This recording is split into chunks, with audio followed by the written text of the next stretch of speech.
노웅래 의원, 민주연구원 원장인데 갑자기 나왔죠? 예, 어저께 이제 압수수색 했습니다. 사실은 저희가 포청천에서 말씀을 드렸습니다만 이정근이라는 듣보잡 그 민주당 근처에 있는 정치인한테 10억을 줬다. 저희가 그때 이런 얘기를 드렸습니다. 도대체 이 지명도 낮은 사람에게 10억 원을 줬다면 나머지 사람에게는 얼마를 줬겠느냐. 그렇죠. 저희가 가졌던 의문이었는데요. 저희가 합리적 의심이죠. 그게 네. 이정근한테 10억이면은 네, 다른 사람들 얼마를 받았단 말이냐. 맞습니다. 그 말인 거죠. 이제 그 실타래가 조금씩 풀리고 있는데요. 사실 노웅래 의원 얘기는 당시 이정근 수사를 시작하고 나서 이정근 구속되면서부터 슬슬 풀려나오기 시작을 했습니다만 제 입장에서는 이 현직의 의원 이름을 얘기를 하는데 뭐가 근거 없이 하기는 상당히 아주 물증이라는 게 어려워서 제가 말씀드리질 못했었는데 자 일단 이제 검찰이 두 군데를 압수수색을 했으니까 그 내용을 좀 봐드릴 텐데 오늘 요 얘기 굉장히 재미있습니다. 특히나 김대중 정부 때 또 노무현 정부 때 요 과거 얘기를 많이 아시는 분들일수록 아 너무 재밌다 하는 생각을 가지실 테니까 한번 딱 압축해서 한번 저희가 가보도록 하겠습니다. 일단 어제 상황을 정리를 해드리면 사업가 박 사장 박모 씨한테서 6천만 원 뇌물과 정치자금 받은 혐의 또 어디에는 1억 원 얘기도 또 나오고 있어요. 6천만 원에서 1억 원 받은 혐의를 이제 포착을 하고 압수수색에 들어갔는데 이 박 사장이 태양광 발전 사업, 태양광 사업 여러분 아시죠? 태양광 사업에 정말 구린구석이 많다 이 얘기 나오고 있는데 국토부 장관을 만나게 해달라라고 하면서 이 6천만 원을 줬다 하는 얘기인데 검찰이 돈이 전달될 당시의 상황이 담긴 녹음 파일을 확보했다. 저는 이 부분이 굉장히 의미심장하다고 지금 보고 있습니다. 녹음 파일 확보했다. 이거 좀 이따 말씀드릴게요. 자, 그다음에 그러니까 지금 요건은 이정근 씨가 받은 10억 원 요거랑 또 별건이에요. 또 따로 간 돈의 얘기인데 자, 상황을 시간은 2020년 7월로 여러분 돌이켜 봅니다. 2020년 7월이 어떤 때냐면은 한 달 후에 민주당 전당대회가 열리고 있고 한 달 후에 2020년 8월에 노웅래 의원이 민주당 최고의원으로 선출이 됩니다. 자, 그런데 지금 이 박 사장의 쪽에서는 이런 일을 했을 것이다 라고 지금 검찰이 보고 있는데 7월쯤에 이 박 사장의 부인 박 사장 부인이 박 사장 아는 사람이 운전하는 차를 타고 국회의원 회관을 방문을 해서 했더니 저는 이게 이 검찰이 발표한 게 네. 진짜 재밌는 게요. 네. 다른 기사들하고 달라요. 다른 기사들하고 다르게 이 진술이 정확하게 나오는데 어떻게 국회의원 회관을 갔는데 국회의원 회관에 가면서 누가 운전했는지 그런 것까지 다 나오는 거예요. 네. 누가 운전하는 차를 타고 가서 네. 누구는 차에서 기다리고 맞아요. 그 부인은 그 올라가서 올라가서. 그 노웅래 의원을 만났다. 그렇죠. 이런 식으로 네. 상당히 구체적으로 나왔다는 점이 네. 이 그 검찰 조사가 빽빽하게 이루어졌고 그다음에 누군가가 제대로 진술을 했다. 네. 그렇게 보고 있습니다. 자, 그다음에 그럼 이 부인은 뭐 하는 사람이냐? 가정집 주부냐? 그러니까 돈을 부인이 전달했다고요? 네, 가정집 주부냐? 그거는 아니고 대학 특수체육학과 교수래요. 그리고 과거에서부터 민주당 측 인사들하고 좀 친하게 지냈다. 예. 이정근 저기 부총장도 그렇고 네. 이분도 그렇고 이 여성들이고 네. 여성이면서 이제 상당히 네트워크를 네. 활발하게 쌓는 예. 그런 분들이고 네. 그리고 이제 이게 부인의 어떤 그런 네트워크를 네. 남편이 이번에는 네. 또 사업에 활용한 것 같아요. 그리고 이 부인은 전국 시니어 체육인 지지선언에 참여를 해서 이재명 민주당 대표를 공개적으로 지지를 하기도 했다. 아 그럼 이것도 이재명이네요. 예. 네. 그래서 검찰은 이제 예. 박 씨가 그 부인 예, 예. 체육학과 교수인 부인 조 씨를 통해서 노웅래 의원에게 청탁을 하면서 돈을 줬다 이렇게 이제 보고 있는 건데요. 예. 그리고 요 돈을 건넨 거는 에르메스 사라고 준 게 아니라 말 한 장 사라고 준 게 아니라 네. 선고 비용이 썼다. 네. 이렇게 이제 보고 있다고 합니다.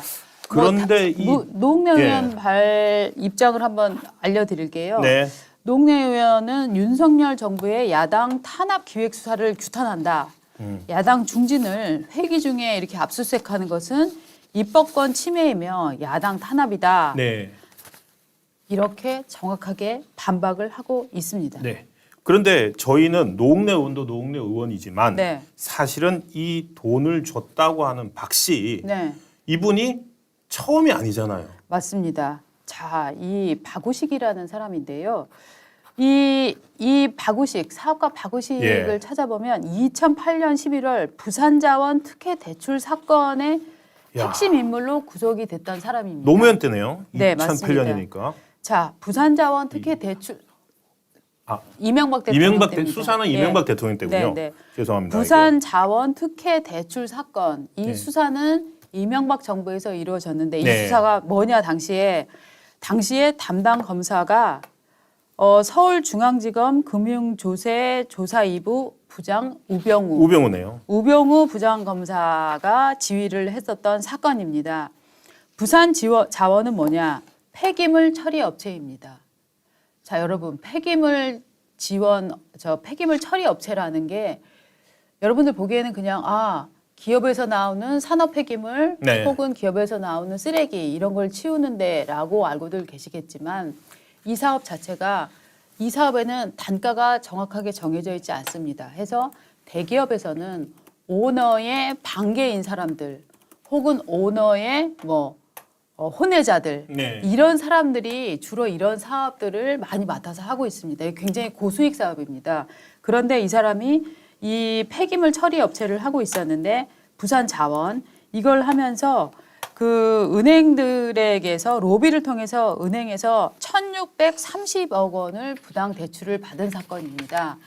1,630억 원을 부당 대출을 받은 사건인데 당시에 돈을 물렸던 데가 사는 자산운용 650억 원, 한국교직원 공제에 공제. 550억, 네. 제일상호저축은행 430억 이렇게 해서 굉장히 큰 단위로 이 금융권이라든가 아니면은 이 공제회 돈이 공적 자금, 공제회 네. 돈, 공기금 같은 것들이 이제 들어갔던 건데 이 수사를 하다 보니까 그런데 이 사람은 실제로는 여기서 무죄가 났어요. 그래서 이 실제로 사람은 이걸로 형을 살지 않았어요. 네, 2001년 만이죠. 2009년 네. 8월에 서울중앙지법에서 네. 그 무죄 판결을 내립니다. 근데 이유는 이 대출이 없었다거나 불법적인 정황이 없었다거나 이런 게 아니라 네. 그 이때부터 아마도 그 프로젝트 파이낸싱이라고 하는 게 네. 아마도 나왔던 것 같습니다. 프로젝트 파이낸싱 대출은 뭐 사업성을 평가해서 뭐 자금을 지원한 만큼 일반 대출 기준을 적용해서 하기 힘들다 뭐 네. 이런 논리를 대가지고 했는데 네. 지금 이재명 대표가 윤석열 대통령한테 계속 걸고 있는 게 이게 프로젝트 파이낸싱 이거 제대로 맞습니다. 무죄 줬다는 예. 거거든요. 그러니까 자기들이 무죄 받을 때는 상관없고 그렇습니다. 예. 근데 이제 뭐냐면은 수사를 하는 과정에 돈의 흐름들을 많이 추적을 하잖아요. 그러다가 딱 걸려 나온 게 송기인 신부에게 1억 원을 줬다 하는 사실이 이제 나온 겁니다. 송기인 신부에게 1억 원을 줬다 하는 게 나오는 건데 자, 송기인 신부는 그러면은 누구냐? 송기인 신부는 말이죠. 노무현 전 대통령의 정말 정신적 지주다. 이렇게 그렇죠. 불렸던 사람입니다. 송계인 신부와 노무현 대통령의 인연을 보면 1982년 미문화원 방화 사건 이거를 노무현이 당시 변호사가 변호를 하게 되는데 이 송계인 신부와 또 운동권의 후견인 자격으로 이 변호를 맡게 된 노무현 변호사가 만나게 되는 시점이고요. 그렇게 해서 1986년에 부산 당감성당에서 결국 노무현 변호사는 세례를 받게 됩니다. 그래서 노무현 대통령의 당시 이 세례명은 유스토, 권양숙 여사는 아델라 이렇게 이제 세례를 받게 됩니다. 그러니까 정말 어떤 한 신부와 인연을 맺어서 세례까지 받게 된다라고 하는 것은 굉장히 큰 인연이다 이렇게 봐야 되고요. 그래서 당연히 노무현 정부에서는 뭐 중요한 직책을 많이 맡았었고 그래서 진실과 화해를 위한 과거사 정리위원회, 줄여서 과거사위원회라고 하는데 과거사 정리위원회의 요 위원장으로 2006년 뭐 5, 6년 요 무렵에 네. 활동을 했었습니다. 근데 문제는 뭐냐면 이 박 씨가 또 송기인 신부의 또 양아들이라고 자기는 이제 주장을 하는 거죠. 응? 그렇죠. 네. 이 보면은 신부님은 참 당시에 많이 품으셔. 예, 당시에 네. 수사 당시 나왔던 여러 자료들을 보면 네. 이때 이제 박 씨 말고 네. 박 씨 말고 또 이제 그 제일상호저축은행 네. 유모 회장이라는 사람도 나오고 네. 그 저기 있는데 이용재 전 그 당시에 이제 자유선진영 대변인이라고 검찰 수사관 출신의 그 정치권 인사도 당시 그때 박 씨랑 같이 들어갔는데 네. 이 사람이 제일상호저축은행 회장한테 네. 뭐라고 써겠느냐? 제일상호저축은행이 이제 대출을 해준대잖아요. 네. 거기에다가 우리 저 박 대표는 정치적으로 힘 있는 사람들 많이 알고 있는데 송 신부님 아들이래요. 송 신부님 아들이에요. 그래서 이렇게 얘기한 것이 네. 결정적 대출의 계기가 된 거 아니냐라고 당시에 얘기가 나왔습니다. 예. 그래서 박 대표 관련 이제 계좌를 추정하던 이제 우병우 팀이 네. 그다음 그 확인을 해낸 거죠. 송 신부 측에도 1억 원 건넨 사실이 있다라고. 그렇죠. 그리고 당시에 송 신부가 이제 돈을 당시 송 신부가 뭘 하고 있었냐면은 천주교 사업 네. 중에서 이제 부산 지역 순교자 발굴해가지고 하는 사업을 하고 있었는데 이제 돈은 글로 흘러갔지만 네. 어쨌든 이 업자 돈이 흘러 들어간 거는 맞고 네. 거기에서 이제 송기인 신부가 사실은 망신을 당한 거고 이후에 이 사람의 행태가 드러나면서 문재인 대통령이 이제 노무현 대통령의 비서실장이었잖아요. 네. 그렇게 이제 당시 문재인 대통령 민정수석 비서관에게 박 대표 조심해라라고 네. 하는 얘기를 들었답니다. 네. 그러니까 송 신부가 문재인 당시 그 청와대 민정수석 비서관한테 박 대표 조심하라 말 듣고 그때 끊었다고 해요. 그렇지만 그 전까지는 완전히 이제 네. 아들이라고 하고 갈 정도였으니까 네. 부산에서 어느 정도 위세를 했는지 네. 충분히 짐작이 됩니다. 맞습니다. 이 송기인 신부는 어제 저희가 정말 그 이태원 참사 네. 희생자들의 155명의 이름을 일일이 호명했던 정의구현 사재단 김영식 대표 신부 저희가 네. 어제 신부 김영식이라고 저희가 말씀을 드렸었는데 이 사실 송기인 신부는 이 정의구현 사재단에서도 굉장히 정의구현 사재단을 초기에 정말 이끌었던 아주 대표 신부이기 때문에 결국 그 일종의 운동권 신부들이 이 업자하고 이렇게 유착 관계가 있었다. 근데 1억 원을 그럼 안 받았느냐? 1억 원 안 받은 건 아니에요. 1억 원을 받았지만 이게 그냥 개인적 관계로 줬다. 네, 그렇죠. 라고 해갖고 송기인 신부도 처벌받지 않았고 이 박우식 사장도 대표도 처벌받지 않은 사건이었던 거죠. 자, 그랬는데 그럼 이 박 사장 뭐냐? 이 네. 사람이요 정말 마당발이에요. 그래서 DJ계에서도 돈을 많이 뿌렸다 하는 얘기들이 나오고 있고요. 심지어는 친박한테도 돈을 뿌렸습니다. 그러니까 이 박우식이라는 사람은 여러분들 뭐 정말 저보다 더 잘 아시겠지만 뭐 건설업을 한다. 또 이런 폐기물을 한다. 지금 이 사람이 태양광 사업을 하고 있잖아요.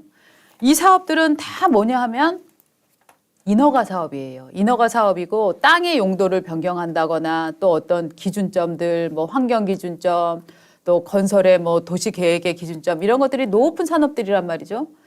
이런 종류의 사업자들은 한 손에는 사업 계획서를 들고 있고 한 손에는 로비 계획서를 들고 있어서 네. 누구누구 인맥. 그래서 이런 회사들의 장관 했던 사람, 총리 했던 사람, 대법관 했던 사람, 무슨 헌재 소장 했던 사람 이런 사람들이 쫙 가서 있어요. 그래서 심지어 막 그 바이오 업계도 사실은 그 규제의 벽이 높잖아요. 여기는 보사부 장관 했던 사람 이런 사람들 쫙 그렇죠. 들어가 있다고. 저는 아까 지금 예. 저기 이제 태양광 하겠다고 네. 그 저기 노웅래 의원 만나서 예, 국토부 장관 소개되었다고 했잖아요. 맞습니다. 김현미 장관 진짜 만났는지도 궁금해요. 맞아요. 그거 확인해봐야 되지 않습니까? 맞습니다. 거기까지만 확인할 게 아니라 네. 당시 국토부 장관을 실제 만났는지 네. 그리고 그 대가로 네, 사업권을 따냈는지. 따냈는지. 예. 예. 그리고 지금 제가 우리 박은재 에디터 얘기한 중에 제가 그동안 예. 안 찾아보다가 송기인 워낙 유명하신 분이라서 안 찾아보다가 네.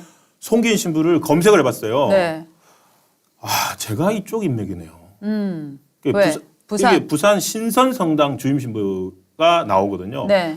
그러니까 이 신선 성당이 문재인 대통령이 고등학교 때부터 다녔던 성당이에요. 네. 제가 신선 성당 다녔어요. 아 그래? 예. 친문이네. 그거 몰랐네요. 친문이야. 예. 아니 그 지금 제가 찾아보고 신선 성당 주임 네. 신부 돼 있는데 제가 예. 그 신선 성당 옆에서 오래 살았고 아. 중고등학교 시절을 거기서 다녔어요. 네. 그래서 그 옆에 가서 놀고 네. 이번에 뭐 저희 집안 어른들 돌아가셨을 때도 네. 거기서 네. 했는데 왜 몰랐을까요? 다행이네요. 다행입니다. 제가 이게 그냥 말씀드리고요. 예. 저기 지난주 지지난주 이제 저희 조선일보 앱을 깔아 주셔가지고 저희 이제 앱이 많이 확대가 됐습니다. 얼마 전 닷컴에도 보셨지만 조선일보 앱으로 이제 신문 보시는 분들이 너무너무 늘어나서 감사 말씀드리고요.